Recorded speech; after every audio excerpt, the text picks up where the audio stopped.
बहनों और भाइयों, आज एक पवित्र दिन है। भारत का राष्ट्रगीत वंदे मातरम के 150 वर्ष पूर्ण हुए हैं। 1875 में बंकिम चंद्र चट्टोपाध्याय ने भारत की स्वाधीनता के लिए भारत के नौजवानों के मन में भारत की आध्यात्मिक, सांस्कृतिक और राजनीतिक चेतना को एक नई स्वर देने के लिए जिस अमर कीर्ति की रचना की थी, उसका ये अमर गीत बन गया वंदे मातरम, जिसको गाते गाते भारत का नौजवान फांसी के फंदे पर झूल जाता था, लेकिन भारत की स्वाधीनता के मंत्र से कभी भी भटका नहीं। आज उस गीत को रचे हुए 150 वर्ष पूर्ण हो रहे हैं। इस अवसर पर इस गीत के अमर रचयिता बंकिम चंद्र चट्टोपाध्याय की स्मृति को नमन करते हुए उन सभी क्रांतिकारियों और हुतात्माओं को भी विनम्र श्रद्धांजलि अर्पित करता हूं, जिन्होंने वंदे मातरम गाते हुए भारत की आजादी के लिए अपने आप को समर्पित किया। बहनों और भाइयों, ऐसे ही समय में जब एक और अमर कीर्ति वंदे मातरम के रचयिता को हम स्मरण कर रहे हैं, और तब भोजपुरी के एक कलाकार विनय बिहारी के समर्थन में आपसे अपील करने का अवसर मुझे प्राप्त हुआ है। बहनों और भाइयों, भोजपुरी की मिठास कहां नहीं पहुंची है दुनिया के अंदर। दुनिया के बंजर द्वीपों को भी उपजाऊ बनाने का काम किया है हमारे भोजपुरिया लोगों ने। जहां कहीं भी भोजपुरिया संस्कृति गई, भोजपुरी संस्कृति गई, उस क्षेत्र को उपजाऊ बनाने का काम किया है। और बहनों और भाइयों, बिहार की धरती तो मैथिली और भोजपुरी छठ गीतों के माध्यम से वैश्विक पहचान दिलाने वाली शारदा सिन्हा की भी पावन धरा है।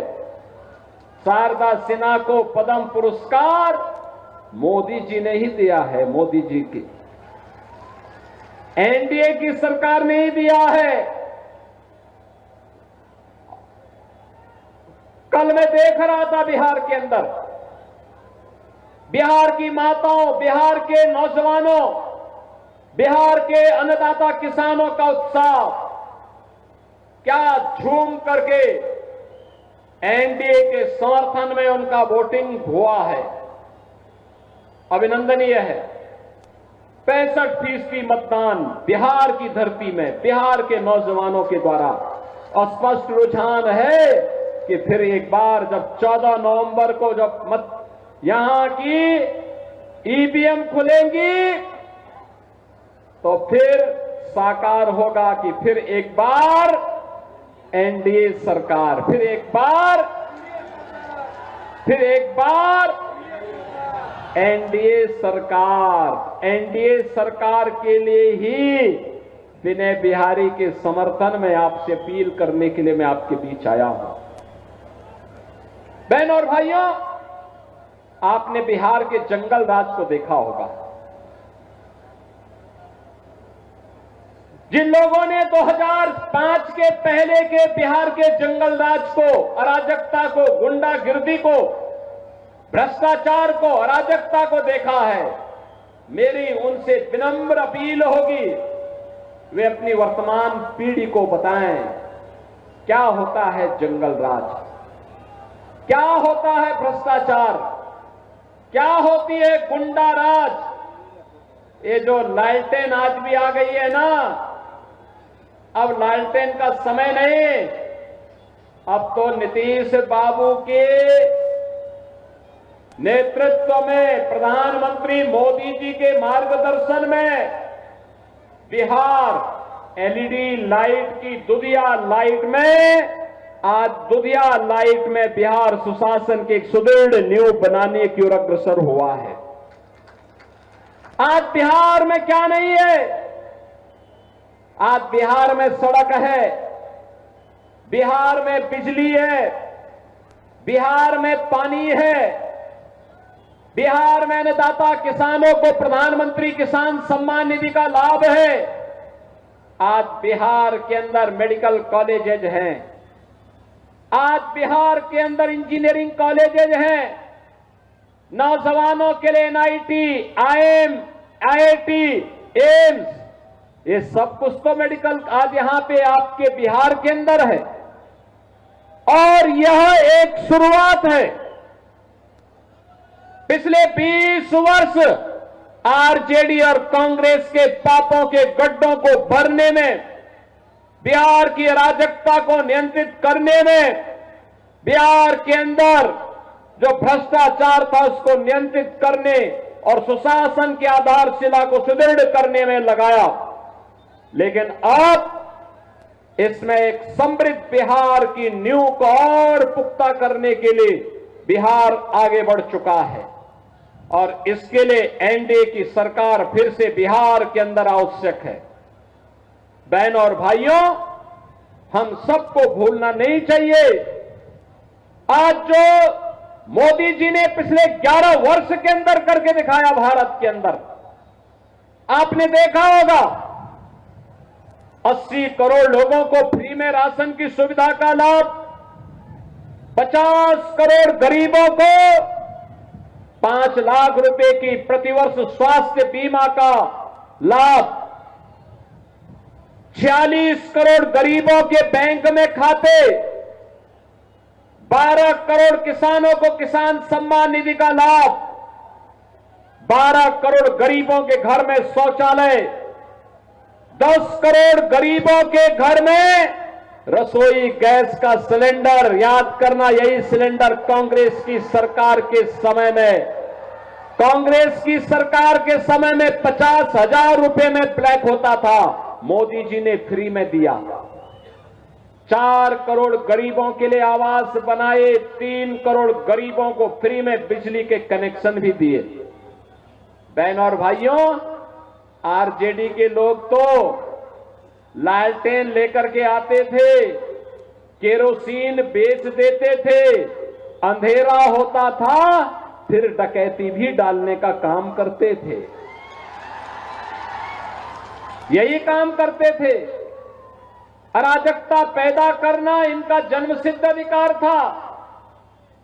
अब याद करो, जो पशुओं का चारा खा सकते हो वे क्या आपका राशन छोड़ेंगे क्या? आपका राशन छोड़ेंगे क्या? कभी नहीं छोड़ने वाले हैं। ये लोग विकास भी रोक देंगे, गरीबों के कल्याण की योजनाओं को भी रोक देंगे और इनके द्वारा फिर से जंगल राज होगा। कांग्रेस आरजेडी के समय में बिहार के अंदर, बहनों और भाइयों, 60 से अधिक जातीय नरसंहार हुए थे। याद करिए, 30,000 से अधिक अपहरण की घटनाएं हुई थी।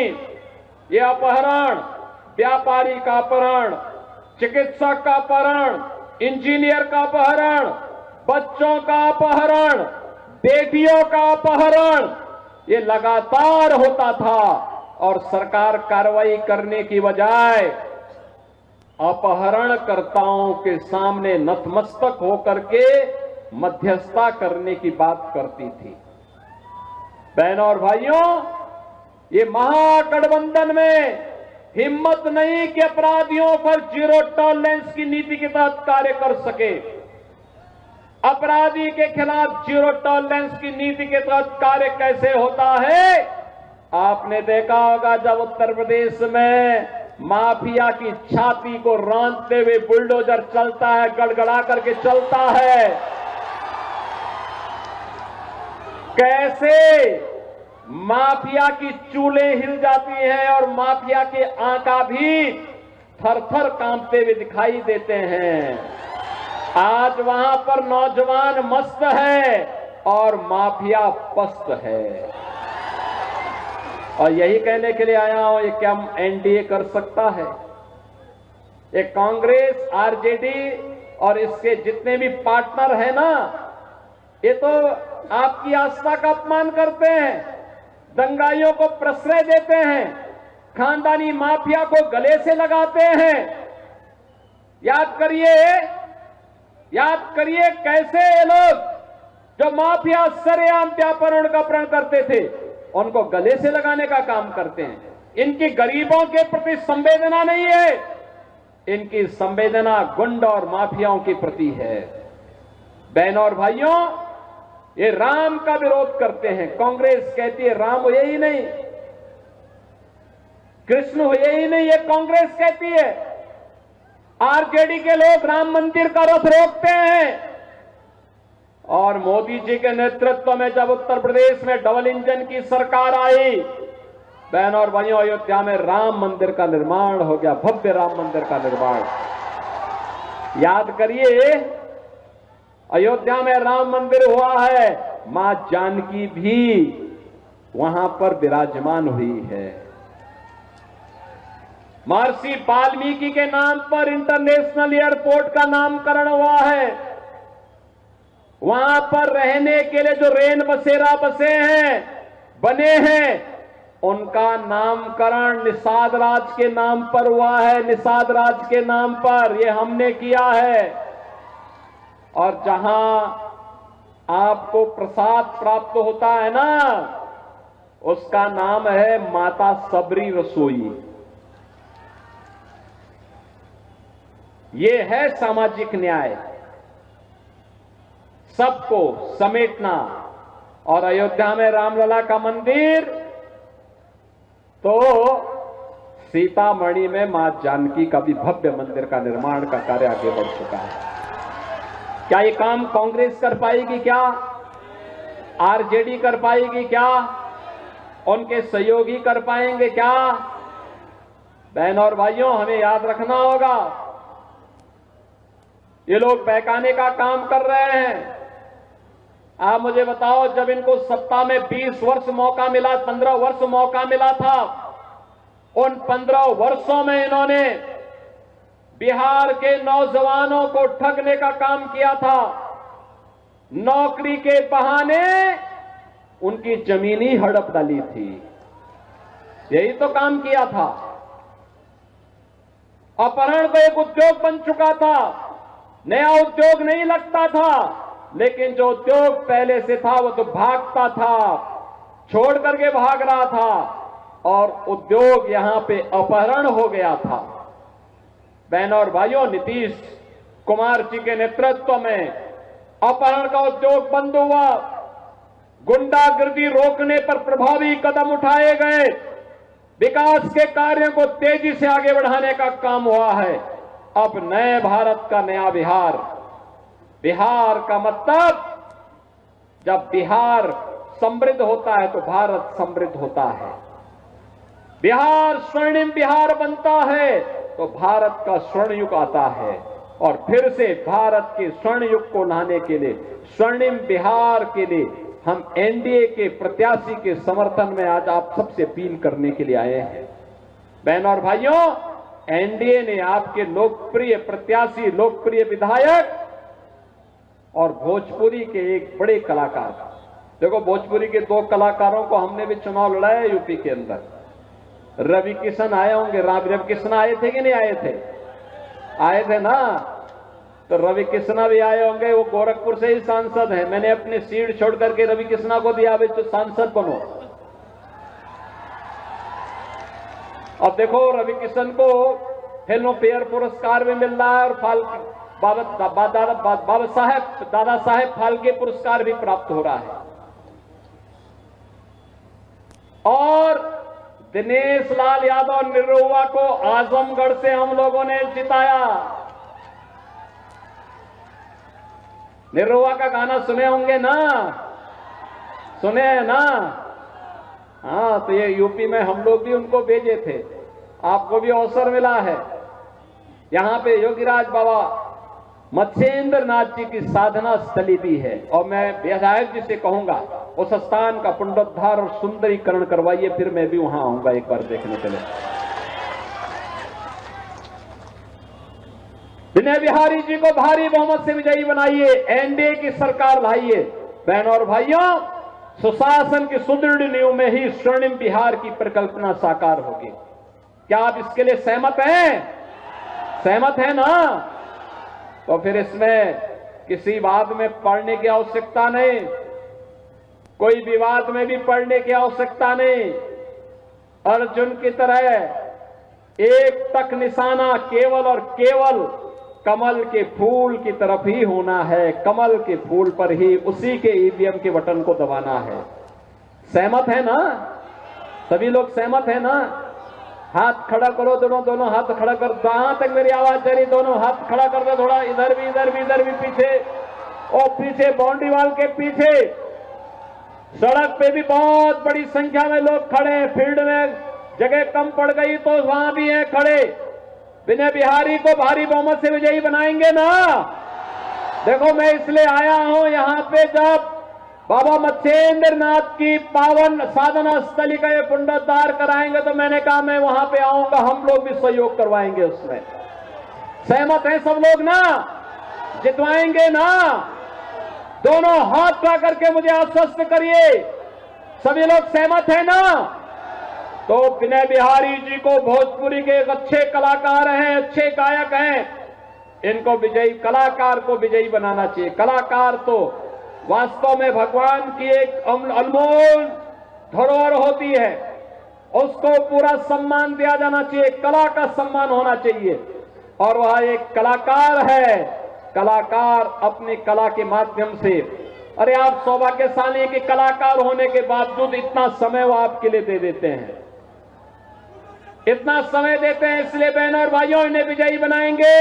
इसी विश्वास के साथ आप सभी लोग दोनों हाथ ला करके मेरे साथ बोलेंगे, दोनों हाथ ला करके बोलेंगे, भारत माता की, भारत माता की जय श्री राम, जय जय श्री राम।